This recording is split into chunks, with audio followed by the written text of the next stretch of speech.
Faculty आपके सामने next episode लेकर के आ रहा हूँ। अब ये लेक्चर देखने से पहले आपको पहले प्रीवियस वाला एपिसोड आप जरूर देख लीजिएगा, तभी आपको अच्छे से समझ में आएगा, नहीं तो नहीं समझ में आएगा।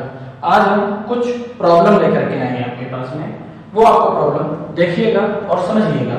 उन्होंने ये जो प्रॉब्लम है क्या बोलते हैं इस प्रॉब्लम में कि एक सर्किल दिया गया है जिसका रेडियस उन्होंने ले लिया है 2.5 मीटर और यहां पर जो लगने वाला जो नेट एक्सीलरेशन है वो है a और उस a का वैल्यू इन्होंने ले लिया 15 मीटर पर सेकेंड, जो यहां से कितना एंगल बना रहा है 30 डिग्री का एंगल बना रहा है। तो हमें क्या निकालना है कि ये वाले पार्टिकल पर कितनी स्पीड लग रही होगी, हमें ये फाइंड आउट करना है। ये नीट 2016 में ये प्रॉब्लम क्या किया गया है, पूछा गया है। नीट 2016 में ये प्रॉब्लम आया हुआ है। तो देखते हैं, करते हैं, कोशिश करते हैं, हम लोग भी करते हैं। चलो करो, ट्राई करो। तो जब भी कोई पार्टिकल आपका सर्कुलर मोशन करता है उस समय पर जो लगने वाले एक्सीलरेशन होते हैं वो दो टाइप के होते हैं। एक एक्सीलरेशन क्या होता है, टेंजेंशियल एक्सीलरेशन, और एक दूसरा एक्सीलरेशन क्या होता है हमारे पास में, रेडियल एक्सीलरेशन। तो रेडियल एक्सीलरेशन किधर लग रहा है आपका, इधर लग रहा होगा, जिसको हमने एसी के नाम से रखे या सेंट्रीपिटल एक्सीलरेशन के नाम दे दिया है। इसको सेंट्रीपिटल एक्सीलरेशन नाम दे दिया हमने, ठीक है।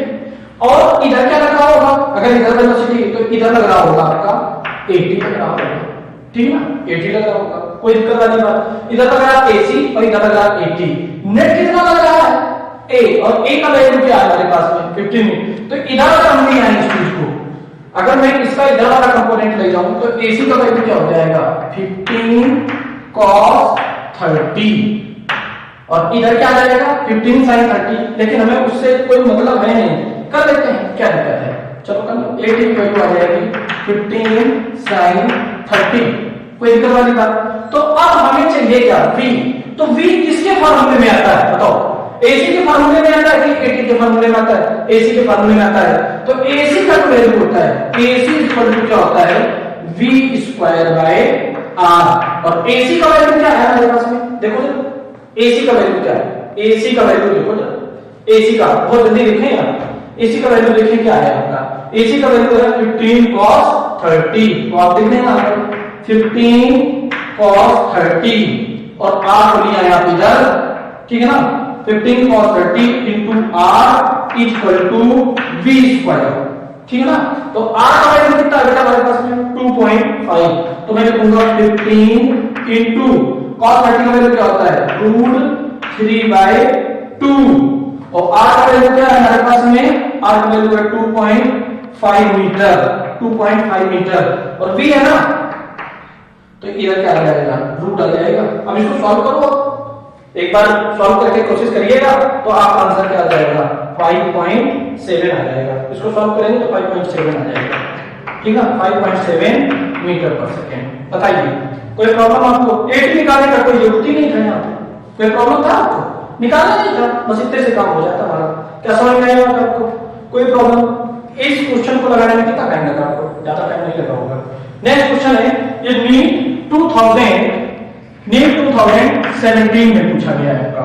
नीट 2017 में ये पूछा गया है कि एक ये हमारे पास में टेबल है और इस टेबल पर कहीं बीच पर कहीं सेंटर लगा करके m मास के बॉब को इस तरीके से क्या कर दिया गया है, सर्कुलेट कर दिया गया, घुमा दिया गया है और v वेलोसिटी से घूम रहा है। तो घूमने को हॉरिजॉन्टल घूम रहा है। तो यहाँ पर क्वेश्चन क्या है, एक ये हॉरिजॉन्टल पेंडुलम को क्या किया जा रहा है, घुमाया जा रहा है। तो ये पूछते हैं इसमें सेंटर की तरफ लगने वाला फोर्स कितना होगा। अगर टेंशन T हो, इसकी लेंथ L हो और ये v वेलोसिटी से और इसका मास बॉब का m हो तो क्या होगा।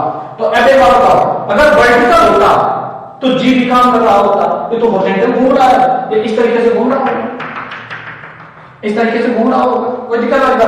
तो सिर्फ काम क्या कर रहा होगा, टेंशन काम कर रहा होगा। तो इसका आंसर क्या हो जाएगा, T काम हो जाएगा। नंबर आप प्रैक्टिकली भी देख सकते हैं, इस तरीके से घूम रहा होगा तो सिर्फ क्या लगेगा आपका, टेंशन लगेगा, तो T आ जाएगा।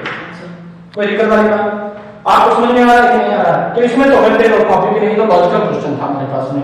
अब यहां पर ये वाला क्वेश्चन देखिएगा, two car of masses m1 and m2 are moving in circle, their speeds are such that they make complete circle in the same time t. The ratio of their AC is, मतलब centrifugal force का इन्होंने दो car है जिनका मास है m1 and m2 are moving in the circle in their speeds are such that they make complete circle in the same time t. The ratio of their AC is क्या होगा? अब समझ ले पहली बात को, पहले अच्छे से समझे, पहले समझ ले। दो कार जिनका मास क्या है m1 and m2 are moving in circles, their the speeds are such that they makes a complete circle in same time t. मतलब सेम टाइम t पर वो दोनों क्या करती हैं, हमारे पास में कंप्लीट क्या बनाती हैं, वो सर्किल मूवमेंट कर लेती हैं कंप्लीट टाइम पर। तो उनका रेशियो क्या होगा? एसी का वैल्यू पूछ रहे हैं वो, तो मतलब एसी का वैल्यू पूछ रहे हैं, तो आप बताइए एसी का वैल्यू क्या होगा, बताइए जल्दी से। एसी का वैल्यू क्या होगा हमारे पास में, निकाल सकते हैं यहाँ एसी का वैल्यू। तो एसी इक्वल टू क्या होगा बेटा, v स्क्वायर बाय आर। v क्या है, स्पीड, और r आपको पता ही है। तो अब हम लोग क्या करते हैं, यहां पर निकालने की कोशिश करें हम लोग। तो v की जगह मैं क्या लिख सकता हूं, v की जगह मैं लिख सकता हूं r ओमेगा, तो ये हो जाएगा r ओमेगा स्क्वायर। अब एक चीज देखिए जरा, सब समझिएगा, r ओमेगा स्क्वायर, ये भी r स्क्वायर हो जाएगा और नीचे क्या हो जाएगा r स्क्वायर क्या हो जाएगा, कैंसिल आउट। तो अब अगर सेम टाइम में घूम रही है तो उनका ओमेगा क्या होगा, सेम होगा बेटा, क्योंकि दोनों का एंगुलर वेलोसिटी क्या होगा, सेम होगा, ठीक है ना। v तो नहीं पता, तो हम AC का फार्मूला यहां पर लिख लेते हैं, AC equal to r omega square. अब पहले वाला निकाल के लिखो आप, तो A1 या इस पर से लिखें AC1 इक्वल टू कितना आया, देखो जरा r कितना है, जल्दी से देखें आप, r देखिए कितना है भाई, two car masses m1 and m2 are moving in the circle, their speed are such that they make a complete circle in the same time t. The ratio of their AC is m1 r1 m2 r2। इस तरीके का इन्होंने formula दे रखा गया है। तो हम मान लेते हैं कि m1 और m2 है, तो रेशियो हमें निकालना है, तो मैं मान लेता हूं r1, तो यहां पर क्या है r1 ओमेगा स्क्वायर, और ACP क्या हो जाएगा हमारे पास में R2 ओमेगा स्क्वायर। अच्छा, अब ये मान लीजिएगा कि जो दोनों कारें घूम रही हैं, उन दोनों कारों का जो सर्किल का जो रेडियस है वो R1 है R2, को इसमें दिया नहीं गया है, लेकिन आपको पता होना चाहिए R1 है R2 रेडियस पर वो घूम रही है, R1 है R2। तो क्या करेंगे हम लोग, बस AC और A2 का वैल्यू चाहिए आपको, तो ये कैंसिल आउट, तो क्या आ जाएगा A1 A2 इक्वल टू क्या आ जाएगा आपके पास R1 रेशियो R2 आ जाएगा, ये आ जाएगा। तो इसका आंसर कौन सा हो जाएगा हमारे पास, सी ऑप्शन हो जाएगा, ठीक है सर। तो ये हमारे पास में इसका आंसर आ गया। दो कारें हैं जिनका मास m1 और m2 है, दोनों के जो सर्किल का जो रेडियस है वो R1 और R2 पर घूम रहा है, और दोनों का टाइम क्या लगता है, t टाइम लगता है। तो ये बताना है कि उन पर जो लगने वाला जो सेंट्रीफ्यूगल फोर्सेस का जो रेशियो होगा वो क्या होगा, वो आप आराम से बता सकते हैं, ठीक है। तो ये आपको अच्छे से समझ में आ गया होगा, बढ़िया। और इनको आप नोट करते रहिए अच्छे से, जब नोट करते रहेंगे तभी आपको अच्छे से समझ में आएगा, नहीं तो नहीं समझ में आएगा। अभी हम और भी क्वेश्चन कराते हैं आपको, तब तक आप इसको नोट कर लीजिए।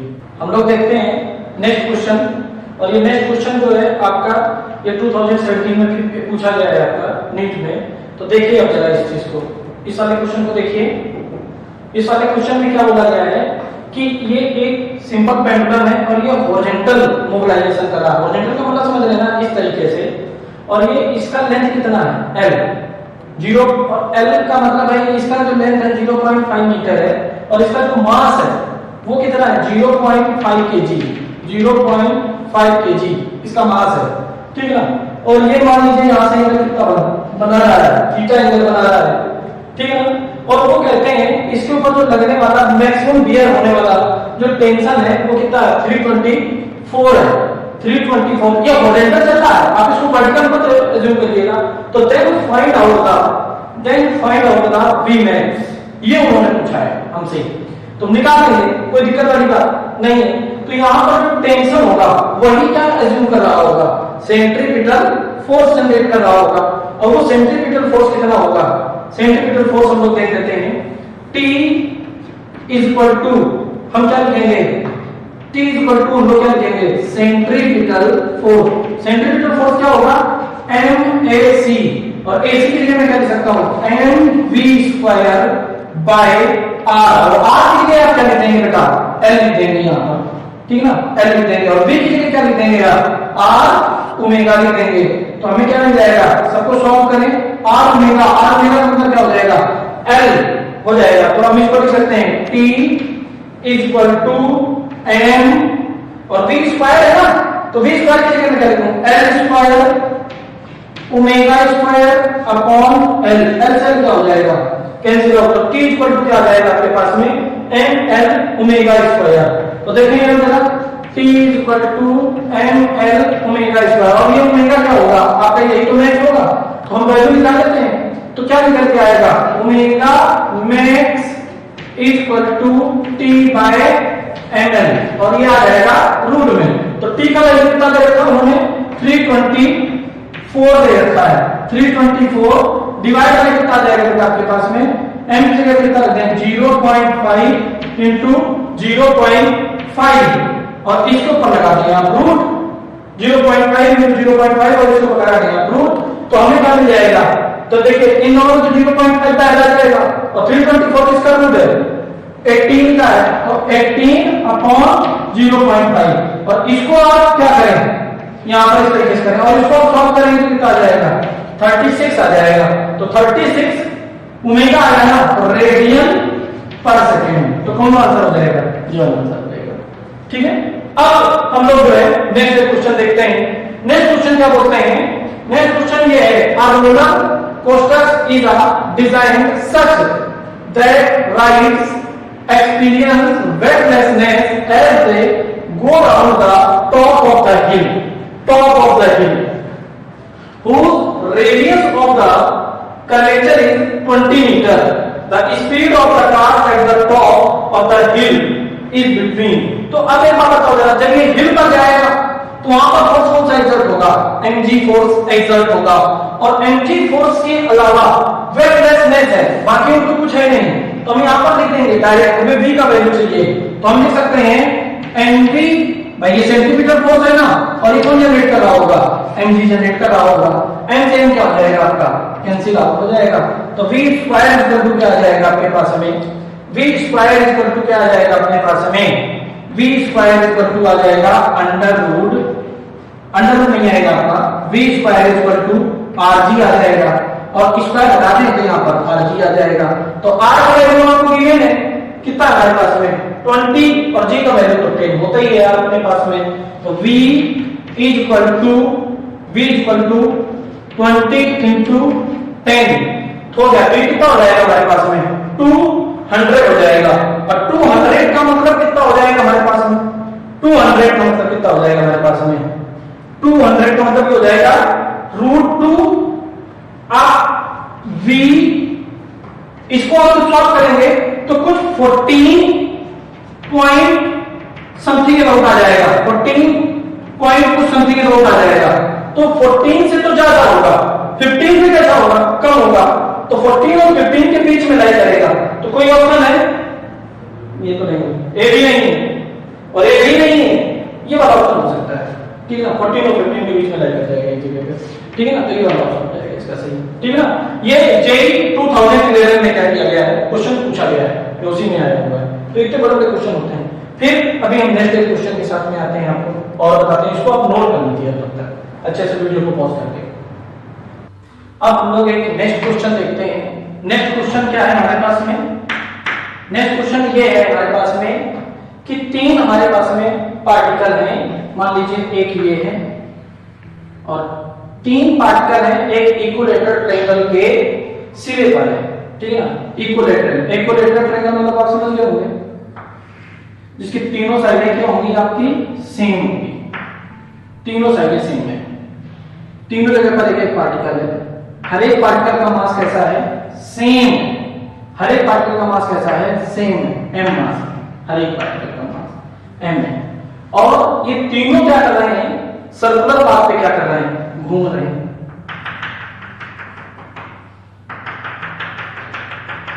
सर्कुलर पाथ पे घूमना है, तीनों सर्कुलर पाथ पे घूमना है, ठीक है, तीनों सर्कुलर पाथ पे घूमना है और तीनों का स्पीड कैसा होगा बेटा, सेम होगा, ठीक है ना, इसका भी सेम होगा, इसका भी सेम होगा और इसका भी सेम होगा। तो वो ये पूछ रहे हैं कि किसी एक पार्टिकल का टाइम पीरियड क्या होगा, find out the time period, find the time period of the particle.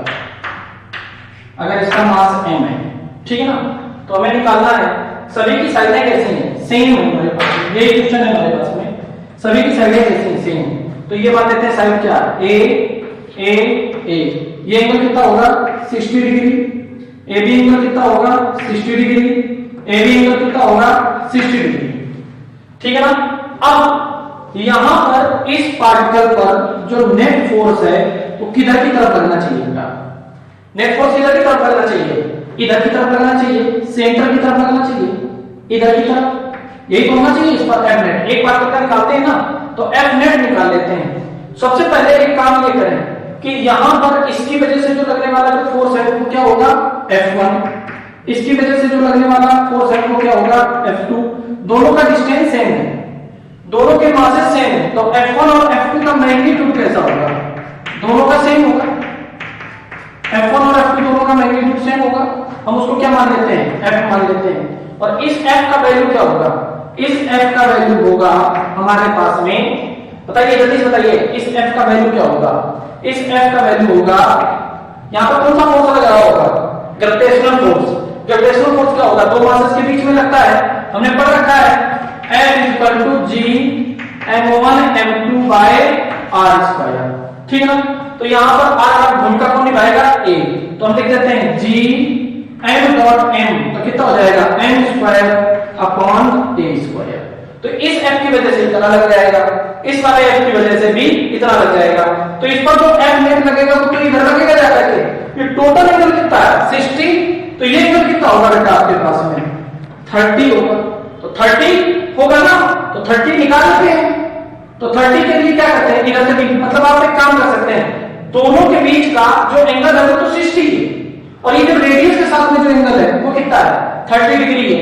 तो हम दोनों फोर्सेस के बीच का हम निकालना चाहते हैं, तो दोनों फोर्सेस के लिए अपन जो फार्मूला यूज करेंगे वो क्या यूज करेंगे, F नेट इक्वल टू, इधर से भी कितना लग रहा है F, इधर से भी कितना लग रहा है, दोनों का मैग्नीट्यूड कैसा है, सेम है ना, दोनों तरफ से मैग्नीट्यूड सेम है, तो हम क्या लिखेंगे F1² का भी value F2² plus 2F1 F2 cos theta, cos theta कितना लिखेंगे, दोनों वेक्टर, दोनों फोर्सेस के बीच का एंगल कितना है 60, तो cos 60 डिग्री हो जाएगा। अब cos 60 का वैल्यू क्या होता है 1/2, तो हम F नेट क्या लिख सकते हैं, F नेट बोलो, F नेट हम लिख सकते हैं F² और cos 60 का वैल्यू 1/2, 2 से 2 कैंसिल आउट हो जाएगा, तो F², तो हमारे पास में आ जाएगा F² कॉमन है तो F√3 आ जाएगा। तो हमारे पास में F नेट कितना आ गया, F नेट आ गया हमारे पास में F√3। अब देखें यहां F नेट आ गया, F√3 आ गया। अब यही F नेट तो इधर लग रहा होगा ना, यही तो लग रहा होगा F नेट, और यही F नेट क्या प्रोड्यूस कर रहा होगा, सेंट्रीपिटल फोर्स प्रोड्यूस कर रहा होगा, सेंट्रीपिटल वाला फोर्स जनरेट कर रहा होगा। तो ऊपर क्या लिखेंगे, F net equal to FC, FC क्या है सेंट्रीपिटल फोर्स। अब FC क्या लिखेंगे बताइए, FC इक्वल टू तो क्या लिख सकते हैं, तो F नेट की जगह मैं लिख देता हूं F√3 equal to mv² bye r, मतलब यहां से यहां तक की डिस्टेंस को मैं क्या मान लेता हूं r, लेकिन r क्या, इसी के रिस्पेक्ट में ये वैल्यू बतानी उचित रहेगी, हमें इसको किसके फॉर्म में आंसर बताना पड़ेगा, a के फॉर्म में आंसर बताना पड़ेगा। तो a के फॉर्म में बताइए आंसर कितना होगा, बताइए जल्दी से बताइए आप, a के फॉर्म में आंसर कितना होगा भाई बताइए। तो अब एक बात बताइए जरा, ये यहां से यहां तक का कितना है a, यहां से यहां तक का कितना होगा a/2, यहां से यहां तक का कितना होगा a/2 तो होगा ना भाई, ये तो मिड होगा ना a/2। तो अगर ये a/2 होगा तो अब हम क्या लिखते हैं, हमें चाहिए क्या, ये वाली वैल्यू चाहिए। तो अगर मुझे ये वाली वैल्यू चाहिए तो हम क्या लिखें, कॉस लिखें भाई। इसको क्या मान लेंगे हम, इसको मान लेंगे बेस और इसको क्या मान लेंगे हाइपोटेनियस। तो अपन हम निकाल सकते हैं value cos 30 equal to hypotenuse r upon a by. तो cos 30 का वैल्यू कितना होता है सर, cos 30 का वैल्यू कितना होता है √3/2 और a बाई 2 इधर ले जाओ आप उसको इक्वल टू r। तो ये कितना आ जाएगा हमारे पास में √3a/4 ये आ जाएगा अपने पास में, √3a/4 आ जाएगा अपने पास में। ये आगे वैल्यू किसका, r का वैल्यू आ गई। देखो ना भाई ये डिस्टेंस कितना होगा, a/2 होगा, ये डिस्टेंस a/2 तो होगा। अब ये डिस्टेंस होगा a/2 और हमें चाहिए क्या, ये वाला डिस्टेंस चाहिए। तो हम क्या लिखेंगे cos theta equal to cos theta equal, ये इनको लेना पड़ेगा 30 वाला। तो cos 30 इक्वल टू हम क्या लिखेंगे बेस अपॉन हाइपोटेनियस। तो बेस क्या है हमारे पास में, सॉरी बेस में बताना है आपको। तो बेस हम क्या लिखेंगे यहां पर देख लीजिए एक बार, cos 30 equal to a/2 upon r लिखेंगे। तो cos 30 का वैल्यू हम लोग क्या लिखेंगे, cos 30 का वैल्यू जल्दी से देखिएगा, cos 30 equal to a/2 upon r हो जाएगा। तो यहां पर लिखेंगे √3/2 equal to a upon 2r। तो 2 से 2 क्या हो जाएगा कैंसिल आउट। तो r का वैल्यू चाहिए ना आपको, तो r का वैल्यू आ जाएगा a/√3 आ जाएगा। क्या इतनी चीज आपको समझ में आई। अब ये वैल्यू, अब देखिएगा सर x की वैल्यू आएगी mv²/r। तो r की जगह पे क्या लिखेंगे आप, a/√3। ये ऊपर ले चलेंगे आप, ये ऊपर चला जाएगा ना आपका, तो क्या मिल जाएगा f√3 इक्वल टू r। अब इसको जरा सही से लिखिएगा mv²/r। यहां पर थोड़ा सा सही भी कर लें आप चाहें तो mv²/r, और इसको और थोड़ा सही कर लें, हम इसको a लिख सकते हैं mr⍵² लिख सकते हैं, ऐसे लिख सकते हैं। और r की जगह क्या लिख दूंगा a/√3। तो मैं लिखने जा रहा हूं m a/√3⍵², ये लिख सकता हूं। अब f की जगह में क्या लिख दूं, अब देखो इसको मैं चाहूं तो इधर भी जाऊं, तो ये क्या हो जाएगा 3f equal to m r तो नहीं आएगा, a आ जाएगा, ⍵² आ जाएगा। हमें चाहिए ओमेगा का वैल्यू चाहिए। f का वैल्यू मैं क्या रख दूं, f का वैल्यू ये रख देता हूं मैं, f का वैल्यू मैं रखता हूं 3, f का वैल्यू रखने जा रहा हूं मैं gm²/a²। समझ रहे मेरी बात को, 3gm²/a² इक्वल टू ma⍵²। अब देखें इस वाले m से ये वाला m क्या हो जाएगा, कैंसिल आउट हो जाएगा। अब इस वाले m से तो ये वाला m कैंसिल आउट हो गया आपका। इस वाले a को आप ले आए इधर, तो हमें क्या मिल जाएगा 3gm/a³ मिल जाएगा, 3gm/a³ मिल जाएगा। ये वैल्यू किसकी मिल जाएगी आपको, ⍵² की वैल्यू मिल जाएगी। ⍵² की वैल्यू मिलेगी आपको क्या 3gm/a², और ये वाला a और इधर आ गया, तो ये मिल जाएगी आपको। अब हम क्या करें, a³, तो हम इसको क्या लिख सकते हैं ओमेगा की वैल्यू को, हम ओमेगा की वैल्यू को लिख सकते हैं ओमेगा इक्वल टू √, समझिएगा समझिएगा समझिएगा।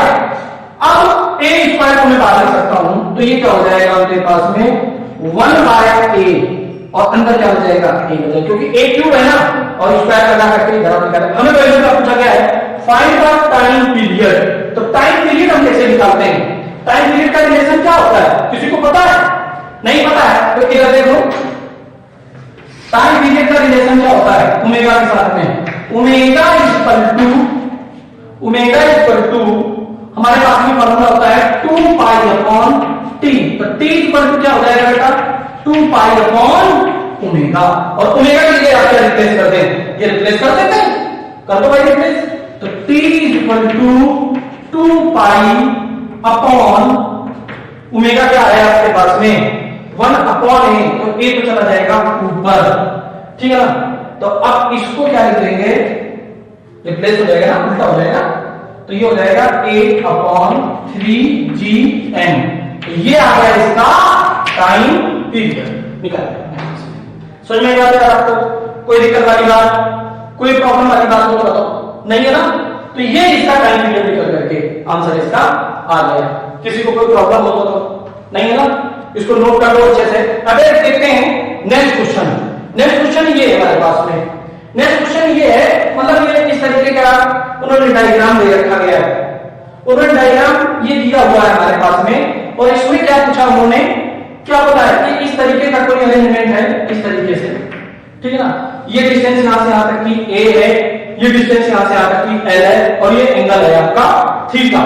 तो सर उन्होंने एक चीज ये पूछी है कि ये बताइए ये स्ट्रिंग पर टेंशन कितना होगा, और दूसरी चीज ये रिवॉल्व कर रहा होगा ना, जब ये रिवॉल्व कर रहा होगा तो इसका टाइम पीरियड कितना होगा।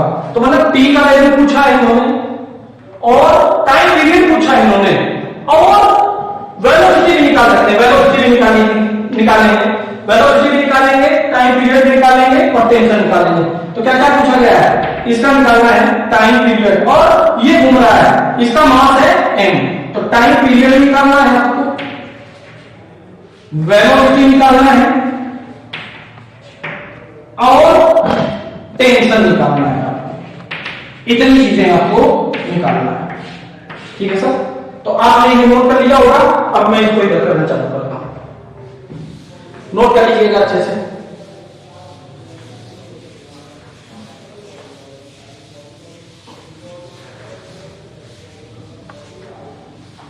देखो time period, velocity and tension, हमें इतनी चीजें निकालनी है आपको।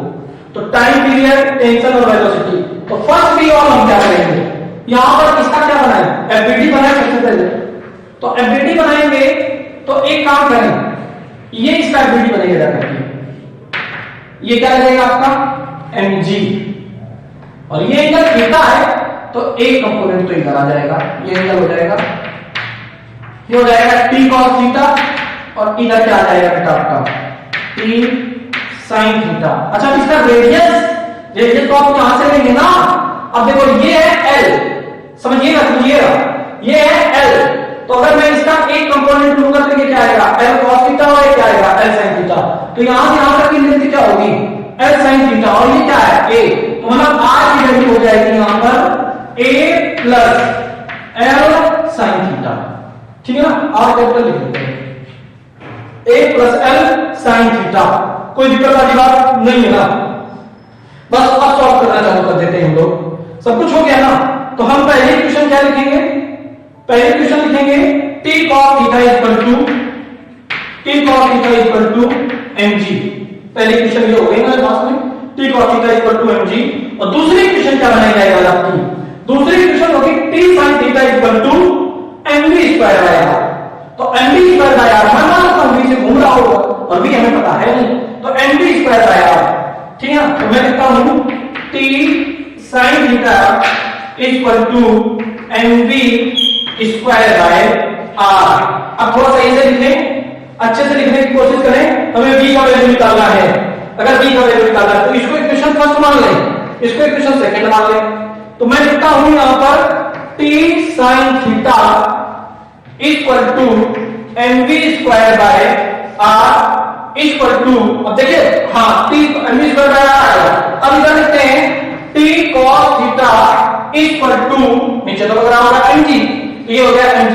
इसको इक्वेशन फर्स्ट मान लें और इसको इक्वेशन सेकंड मान लें, एक दूसरे से क्या करते हैं डिवाइड करते हैं। तो t से t क्या हो जाएगा बेटा आपका कैंसिल आउट हो जाएगा, और m से md क्या हो जाएगा आपका कैंसिल आउट हो जाएगा।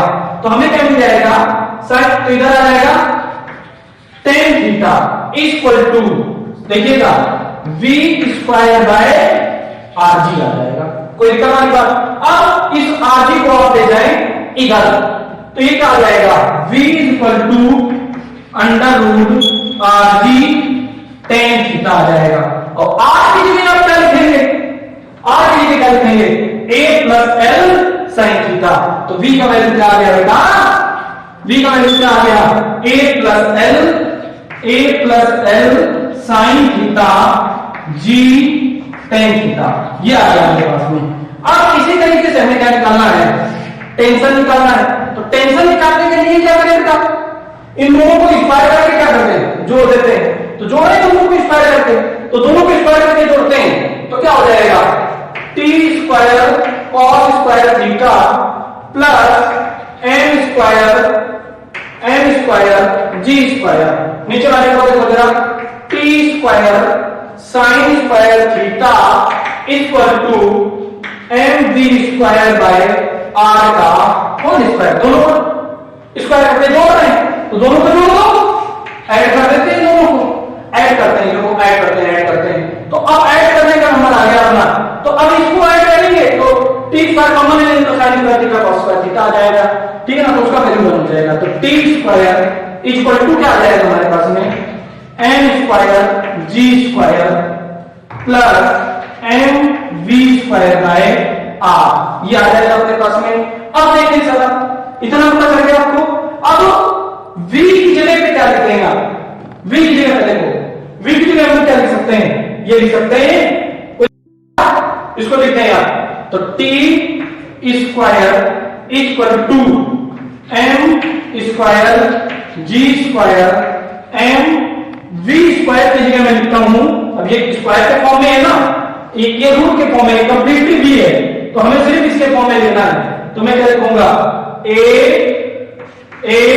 Plus L sine theta, a plus L sine theta, a plus L sine theta, और g इधर मैं लिख देता हूं, एक बार फिर से मैं रख करके लिख देता हूं दोबारा सही से। देखिए एक बार मैं यहां पे लिखता हूं, T square M square G square plus M V square, तो ये लिखता हूं मैं, तो a plus L sine theta into G, और इधर आ जाएगा आपका पास में टेन थीटा डिवाइड करके आ जाएगा आपके पास में आर। तो टी स्क्वायर का वैल्यू पूछा है, टी का वैल्यू पूछा है, तो इधर लगा देगा, तो ये आ गया आपके पास में टी आ गया। और आप सॉल्व करना चाहें तो और भी आप सॉल्व कर सकते हैं। ये टी निकल आया, तो हमारे क्वेश्चन कितने सॉल्व हो गए, एक तो वेलोसिटी निकल आई, एक टेंशन निकल आया। अब क्या निकालना है आपको, टाइम पीरियड निकालना है। तो इसको सभी लोगों ने नोट कर लिया कि नहीं कर लिया, एक बार वीडियो को पॉज करके इसको नोट कर लीजिएगा। हमारे दो चीजें निकल आएंगी, एक तो वी निकल आया और एक टेंशन निकल आया। अब हमारा मेन मुद्दा क्या होगा, टाइम पीरियड निकालना। तो अगर मैं टाइम पीरियड निकालना चाहता हूं तो कैसे निकालेंगे, देखो इसको मैं रख कर देता हूं, नोट कर लेता हूं मैं इसको, मैं देखिए कैसे टाइम पीरियड निकालता हूं। अभी मैं टेंशन को टी से डिनोट कर चुका हूं, तो टाइम पीरियड को डिनोट करता हूं टी डैश के साथ, तो 2 पाई, अब भाई टाइम पीरियड का मतलब क्या होगा, 2 पाई आर, तो 2 पाई आर अपॉन क्या कर दें, वेलोसिटी कर दें, v कर देता हूं मैं, ठीक है ना सर। तो 2 पाई आर की जगह क्या लिख दूंगा, आर की जगह लिख दूंगा a plus L sine theta. तो मैं लिखता हूं t डैश 2 पाई आर की जगह मैं लिखने जा रहा हूं a plus L sine theta, a plus L sine theta upon v की जगह मैं क्या लिखूं बेटा, v की जगह मैं नीचे लिख देता हूं, v की जगह मैं ये लिख देता हूं, v की जगह मैं लिख दूंगा a plus L sine theta into G tan theta, ये आ गया अपने पास में, ठीक है ना सर। किसी को कोई दिक्कत वाली बात, अब थोड़ा सा और सही से कर सकते हैं आप चाहें तो, हम इस वाले टर्म को स्क्वायर करके रूट के अंदर लिख लें, मजा आ गया है, देखते हैं क्या होता है, देख लेते हैं। तो t dash equal to 2 pi in the bracket a plus L sine theta का whole square upon a plus L sine theta into G tan theta. अब देखो इससे ये क्या स्क्वायर हो जाएगा, कैंसिल आउट हो जाएगा, तो t dash equal to 2 pi under root a plus L sine theta upon a plus L sine theta upon नीचे क्या आ जाएगा, बोलो भाई नीचे, और देखो क्या आ जाएगा, g टेन थीटा आ जाएगा, g टेन थीटा आ जाएगा। तो ये t डैश आ गया अपने पास में, ये पूरा का पूरा टाइम पीरियड निकल आया, ठीक है ना भाई। अब इस तरीके के क्वेश्चन आप लोग डायनेमिक्स यहां पर क्या होती है कंप्लीटली मैं खत्म कर रहा हूं यहां पर, और तब तक आप लगे रहिए और इसका एंजॉय करते रहिए। Good luck.